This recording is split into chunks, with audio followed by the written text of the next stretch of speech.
எப்பவும் ஒரே மாதிரி பொடிமாஸ் செய்யாம ஒரு வாட்டி இப்படி செய்யுங்க. டேஸ்ட் சும்மா வேற லெவல்ல இருக்கும்.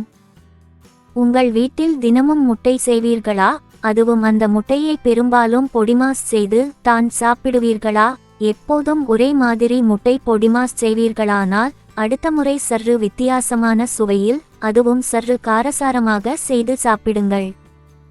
இந்த காரமான முட்டை பொடிமாஸ் சப்பாத்தி, சாதம் போன்றவற்றுடன் சேர்த்து சாப்பிட அருமையாக இருக்கும். மேலும் இந்த பொடிமாஸ் செய்வதற்கு சுலபமாகவும் இருக்கும்.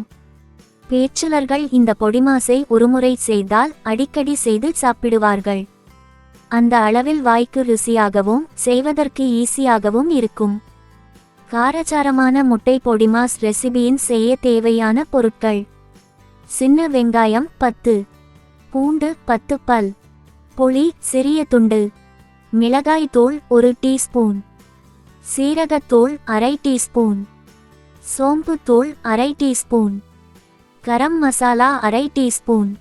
பொடிமாஸ் செய்வதற்கு: எண்ணெய் 1 டேபிள் ஸ்பூன், முட்டை 5, உப்பு சுவைக்கேற்ப, எண்ணெய் 1 டேபிள் ஸ்பூன், கடுகு அரை டீஸ்பூன், உளுத்தம் பருப்பு 1 டீஸ்பூன், வரமிளகாய் 4, கறிவேப்பிலை 1 கொத்து, தண்ணீர் தேவைக்கேற்ப, உப்பு சுவைக்கேற்ப. செய்முறை: முதலில் மிக்சர் ஜாரில் சின்ன வெங்காயம், பூண்டு பற்கள், புளி, மிளகாய் தூள், சீரகத்தூள், சோம்பு தூள், கரம் மசாலா சேர்த்து நன்கு அரைத்து தனியாக வைத்து கொள்ள வேண்டும்.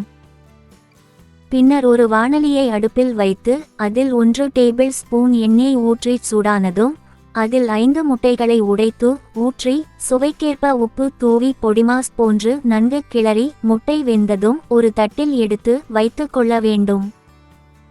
பின்பு அதே வாணலியை அடுப்பில் வைத்து அதில் 1 டேபிள் ஸ்பூன் எண்ணெய் ஊற்றி சூடானதும் கடுகு, உளுத்தம் பருப்பு, வரமிளகாய், கறிவேப்பிலை சேர்த்து தாளிக்க வேண்டும். பின் அதில் அரைத்து வைத்துள்ள விழுதை சேர்த்து சிறிது நீரை ஊற்றி சுவைக்கேற்ப உப்பு தூவி பச்சை வாசனை நீங்கி நன்கு சுருள வதக்க வேண்டும்.